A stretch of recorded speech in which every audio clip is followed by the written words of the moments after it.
Welcome to the Power of Three podcast, where we meet to discuss things about go-to-market, sales, partnership, the channel ecosystems, and how we are moving into a whole new era on how businesses are growing within their network, within their ecosystems, and becoming more efficient and tapping into all of that possibilities out there. So we are joined today by Nadav Tzuker. Thank you so much for being here. I'm really excited to have you.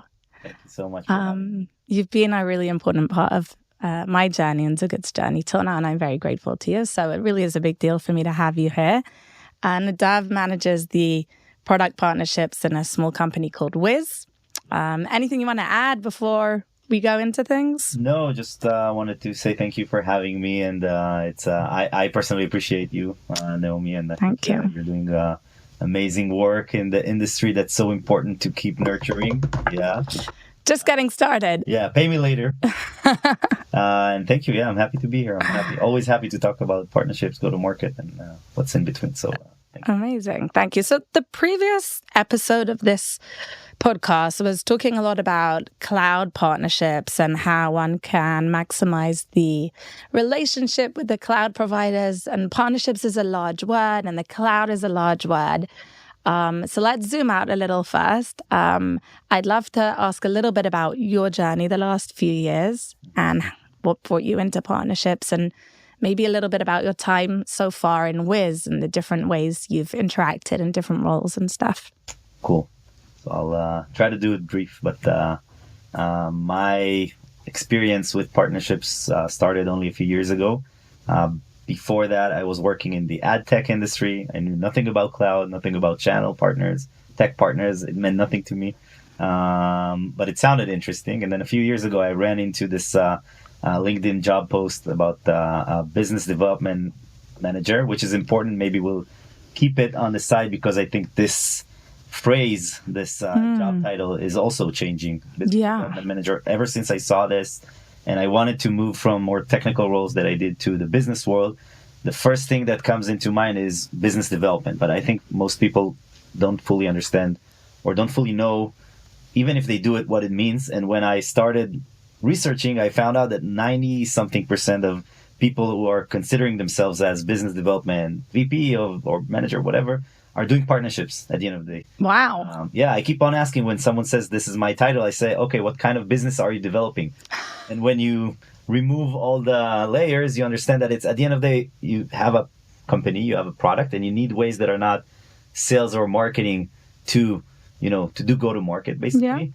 Yeah. And most or all of the ways you can do that are through partners, whether if it's channel partners, cloud partners, tech partners, logistic partners, whatever. It's all about building relationships with third-party companies to get to the result. I love it. So you didn't actually click on a job for a partnership manager. No. This was business development. Even more than that. It was 5 years ago. There weren't many or at all partnership roles, like defined as partnership, like you see today when you open LinkedIn and you look for jobs, or through cloud people, the community will talk about.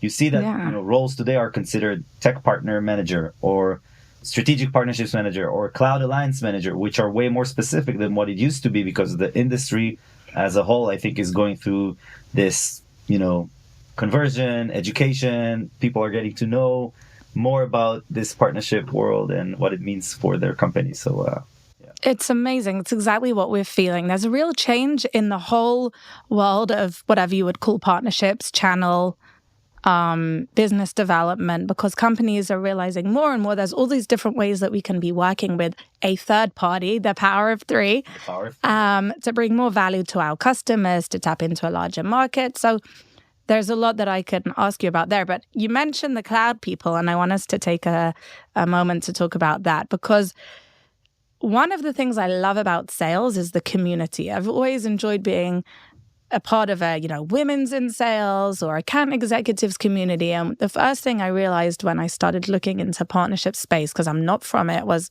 where are they? Like, where do they hang out? Yeah. And here in the tech hub, with these amazing companies, there's one single community that is incredibly, in the last year or so, just evolved. And can you tell us a little bit about it, about cloud people? Because hopefully from here I want new members to hear about it, and people overseas as well, because this is no longer turning into like a local chapter thing. This is a powerhouse. That's also partially why I'm here. Like, besides talking to you and learning and sharing, it's also we have a community. I really believe in the power of community. I saw it firsthand with Cloud People. Cloud People is basically a partnership community for partnership managers from all different types of partnerships, from all different types of seniority. Anyone basically who's working at a tech company or product-led company and is somewhat doing partnerships, we're inviting them over because, when we started the community, by we, I mean myself, Gilad Barzilai from JIT, and the Connect team. Connect is also a service company in Israel doing partnerships. We all had the same vision of, wait, we're all going through the same, I don't want to say bad words, but through the same things when working with partners. There's not a lot of content, especially in Hebrew, but also in English, on how to build, maintain, scale partnerships of all sorts. We started with cloud partnerships. How do you work with AWS? How do you build a partnership with Google? How do you leverage Microsoft, Azure Marketplace? Like, there's so many big questions, and those companies already established this partner ecosystem that if you're not part of, you're probably missing out. And then we said, okay, it makes sense to get everyone who's doing that, whether if it's a founder of a startup or someone like me who has a title partnerships, to get them together. I had the idea back when I started in my previous role. I think it was 2021, and I started looking for the first establishments for a community, but there weren't a lot of people doing these types of role in Israel, and it's been almost 4 years since then. And I can say today the community is a little older than 2 years old, and we have 400 members. Almost all of them are partner folks, either if it's VP of business development, strategic partner manager, everything that's in between. And I think 20 or 30% of our community are founders, actually, of early stage startups looking to build their go-to-market strategy and saying, okay, I need to put partnerships alongside marketing and sales. How do I do it? And so we try to get everyone in one room, physically in one room, because it's Tel Aviv, it's easier. And I mean, I'm biased, but I think this is an amazing community. We've given so much to one another. I've been learning so much. So it's really a pleasure and a privilege to be part of this thing. Yeah, I love how you've shared that with others. I think, for me to share as a member of the community, this is going to sound very fluffy, but it is like a home for people in this space, and they seriously lack one. Yeah. There's like very little content, support, knowledge around a lot of this partnership motions. And if sales and marketing have everything going for them and available, everyone can just attend a summit on marketing and they'll see people in the room, they'll learn, they'll exchange ideas. Yeah. This was really missing in partnerships. And especially, I think, how it started. It started in Tel Aviv, which is the home to so many crazy companies like yours, like Wiz.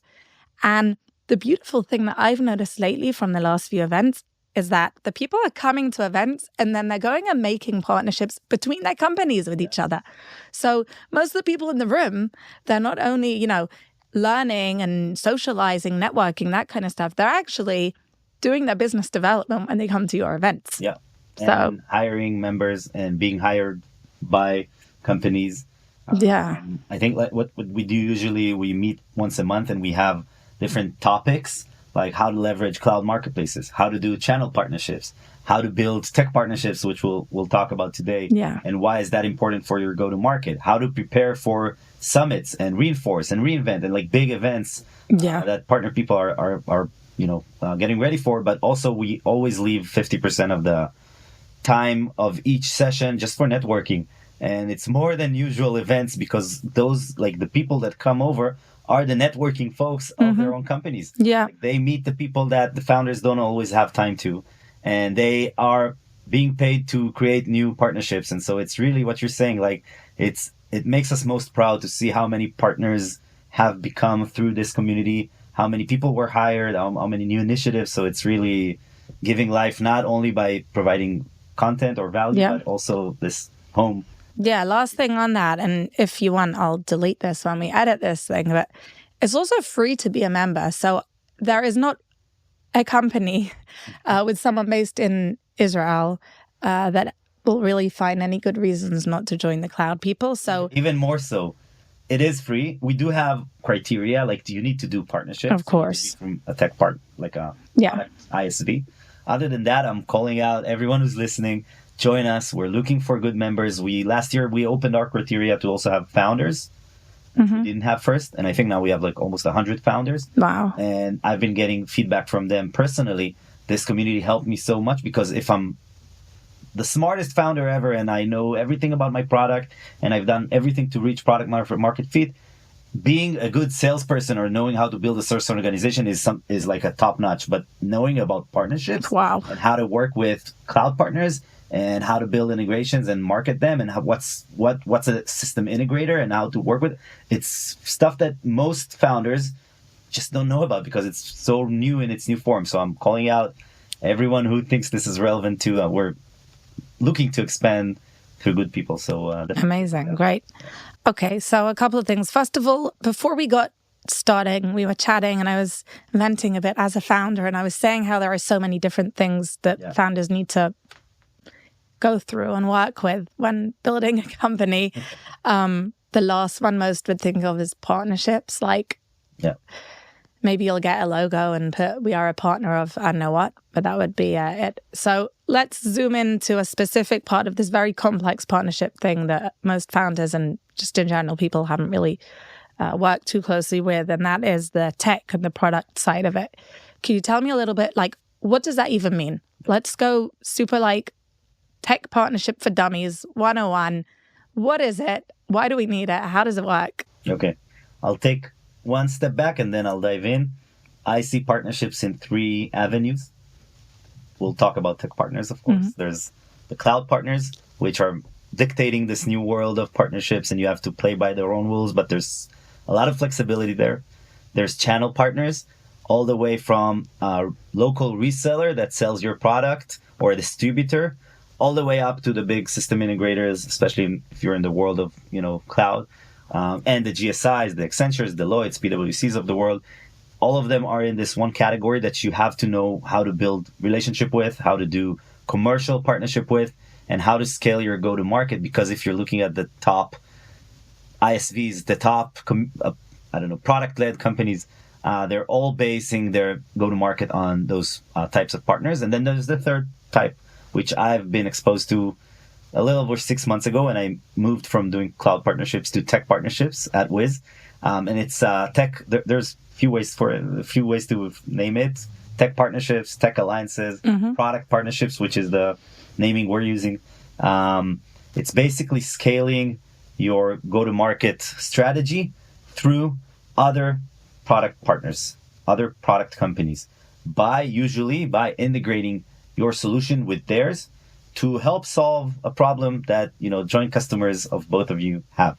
So if I'm a company, for example, and I have a product that I sell through the traditional distribution channels, and then I have a customer. Let's take Wiz, for example. Wiz does cloud scanning, cloud environment scanning, and then you get your security posture on top of this environment that you're running off, and Wiz helps you basically fix every problem that runs on your cloud environment. It's basically a platform. So there's so many use cases that customers can ask. Can you integrate with this solution? Can you help me scan this environment? Do you have a plugin for this specific solution? And so it's something that is usually coming from field. Let's start with this point. So customers are asking for integrations, or asking for extensions for product capabilities. I connect with this so much because as a salesperson, I've done sales also in very early stage startups. And one of the first things that the customers come with is, are you going to integrate with, how is it going to work with this system that I'm in? And then, you really try and understand through this product market fit, whatever journey, what are the products that we're going to be working with well or complementing that's going to give the best value to our customers. So you're basically coming in and then you're like prioritizing those partnerships and making sure that they're actually a partnership and not just a random integration with or how does it Exactly. work? Like usually it used to be like, okay, so let's build this integration, which is not like it is, a big thing by its own. You Yeah. need to have an engineer. You need to work with this third party to build integration. You need to get APIs, access, whatever, docs. Yeah. It's endless. And so again, it's coming from either from field. If customers are asking for it, you need to be like every company today, especially in today's world, needs to be, customer obsessed and listen to what the field has to say. Or it can come from your own product roadmap, which you say, okay, I'm going to expand to this new line of products, and I need to build integrations to 1, 2, 3. Now, product partnerships, as I see it, is building the integration. It's only phase one. Once the integration is out there, it's not. I don't think it's sufficient to just put it in your product release notes or something like that. No, You're just like every other integration the company there's has. hundreds of thousands of integrations out there, but an integration could be the door opening a product partnership.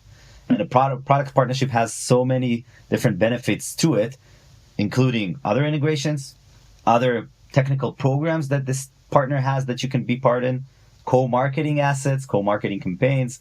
Let's take this story and put it on stage. Let's do a webinar. Co-sell is something that is still, I think, in the works between tech partners, but there are a lot of companies that already are testing it. If we have an integration and we complement one each other, let's create this bundle and try to sell it together. Yeah. Then I'll get revenues from places I didn't think I'll get it. And especially if that's what the customers want. So product partnerships, as I see it, is, building the integration is a hassle, but it has to happen, especially if you're being asked to. And then that's the first step out of a lot of different steps that you can take in this big partnership between those two tech companies. And it's something that I don't think has existed up in its new form up until a few years ago. And today, the biggest companies in the world are integrating one another, announcing strategic partnerships, getting value to their customers, which is what's at the end of the day, what everyone wants. Doing so many things with both their logos. And so I think that's really something, and I keep telling it to founders, partnerships as a go-to-market strategy is something you need to consider from day one, not necessarily hire your VP partner as your fifth employee. And tech partnerships is even better because in today's world, it's, products that are, companies are product-led growth, and you can't do anything without it. And everything else is a bit more fluffy, a bit more pretentious, and the product always wins. So when your product is a big product that integrates with things that your customer wants them to, and you have good relationship and expand it and scale those integrations, it's basically endless, I think. Yeah, no, I love that. I mean, it's so clear to everyone now. You got to integrate with other things. As a founder, I'm telling you, it's one of the first things people say when you're going to pitch to investors. That's what they want to hear. And you want to integrate. I think if you just switch the vocabulary from like an integration to a product partnership, already you get a feeling of like, okay, there's more here. On that note, we are recording this from Google for Startups, amazing creator studio. So Google have this founders den here. Basically, it's a whole building helping startups in all different ways. And one of the things that they provide is also this. So thank you very much for hosting Power of Three podcast. Yes. Sounds good, right? Yeah. Studio. Yeah, and it's amazing being here. And it's another great example of how always giving, always making sure that you're, a part of the what's building. Yeah. Not just waiting to get it. And it's, it applies to any type of partnership, but product partnerships as well. It's all about the people, because when you build good relationship with the people, and this big tech company that you integrated with now has this slot for a partner to speak at an event, and you have a good use case and you put resources into building this partnership, they'll think about you, and then you will be on one of the keynote sessions on a stage. And again, from that, opportunities are endless. So it's all about people. Google as well. Google for startups specifically. I really believe it's really interesting. Was this like a part of Wiz's story and what that led to their success, or is this something that only recently they started doing? It all started at Wiz, and I'm even not taking the credit because it's my team that I joined only a few months ago. I think it was 2 years ago, 2023 or a little earlier, that they launched our own integration platform. It's called WIN, the Wiz Integration Network. And it's basically taking all of those integration requests, but now that Wiz is bigger, are coming over to us from ISVs claiming our joint customers are asking for it. And in order to not do it sporadically, we created this, programmatic approach where we have a partner portal.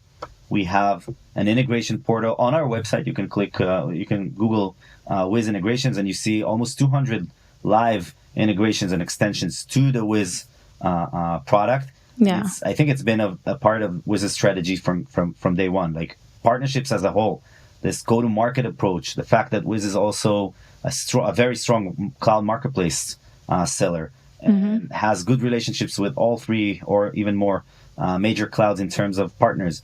Has channel partners involved in almost every deal from day one to completion and ongoing to renewal and expansion. Wait, 1 second. Most companies are telling me, why would I need a channel partner? Oh. Can't they just go and get their own salespeople and close the deal? Okay, so that's that's another topic. So you're saying that Wiz were open to having channel partners? I'm saying even more than that.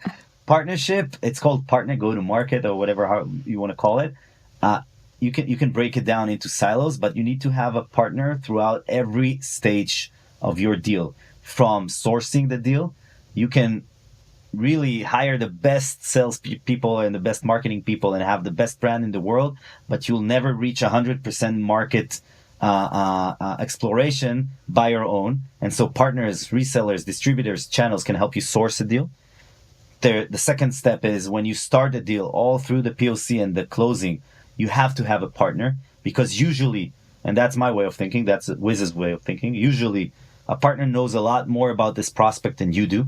And so, and having a partnership that's, ongoing, and a partner that works close with you, knows your product very well because you guys did a few deals together, helps you close deals faster and more efficiently, and creates better trust when you work with a channel partner that your prospect is working with. And they're saying, oh, wait, they work with Wiz. I've been working with this integrator for 5 years. I trust them. And if they're, an official integrator selling Wiz, I'm all in on that. And then comes the commercial aspect where you have to pay for a solution. And that's where the cloud marketplace world comes into play. You've talked about it in your last episode, so I won't take time. But that's only talking about the new business, like the first deal that you do with a prospect. Since then, your relationship actually starts.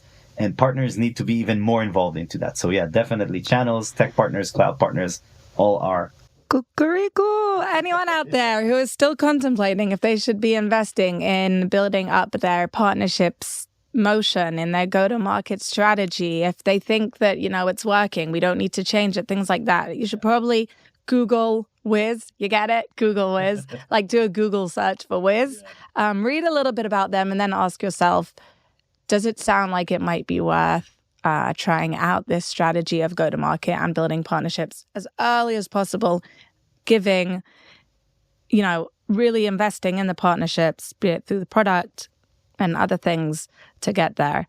That's really interesting. Maybe a little strange question. You've seen several different types of partnerships, and we're wrapping up now. Yeah. Is there anything that you've ever thought like, God, I wish this was automated? Like parts of a process that you're seeing a lot of partnership teams struggle with, or that needing a lot of resources that they're taking up. Is there anything that you've noticed that you think could maybe be 10x'd? This, I call it partner tech. You might have a better name. No. It's so preliminary. It's so new. This world of partnership management is so new that there's so many problems that technology and that, generally services can help solve. And I, as someone that worked with tech partners and cloud partners and channel partners, see so many open, gaps for technology to take over. Automation, for example, co-sell. I don't know how many times you've talked about co-sell in your podcast, but whenever there's a co-sell program, let's take the more popular one with the cloud partners. It's a lot of manual work that, is on top of the partner manager's shoulders. And if you want to do co-sell right, you have to get your entire sales organization to work alongside those rules. And so having technologies that can help automate the opening of opportunities, the communication on top of opportunities, the communication whenever the opportunity is launched, credit programs, connecting between the different, CRMs of co-sell and your own CRM. Yeah. And the technologies are still not as good as I think they should be. And it's a call out to every founder or like a people that are, have interest in this partner world. No, don't tell too many people. Not too many people. But I think technology could help solve so many of those issues. With channel partners, you need to manage a channel partner. You need to manage a joint pipeline. You need to add the compensation for the channel partner. You need to know how to save the data for those partners to learn from it. There's so many things you can do with services or with technologies that I wish there would be more and more, good, strong tools for partner managers. And it's still ongoing. This world is still, going through changes. We still keep on building it. We try to help build it. But I think those are, points where technology and services can really help. I totally agree with that. We're in a really exciting stage for anyone who loves businesses and the growth of business to realize that partnerships is a big part of the next chapter, and it's only just being figured out. Yeah. And there's still so much room for people, for technology, for knowledge. And that's why you've built your community. That's why I've launched this podcast, because the power really is in 3 or as many more. And if anyone thinks of their personal network effect and the amount of partnerships that they could build just through the people that they know in other companies, and then the second layer, the third level, it's amazing. There's so much potential, especially in a really bad market where you can actually save a lot of resources and max out on what is possible. So I think we'll wrap up there. It's been so great having you. I really appreciate you taking the time, Nadav, and thank you for everything that you're doing for this space and at Wiz that we're all very proud of, coming from the little village. And it was great to have you here today. Thank you very much. Thank you for having me. It's exciting, and I hope to meet the people who listen to this and go power. Yeah, we'll see you all at the next Cloud People event. And if you're not from Israel, then get FOMO and come to the next podcast episode.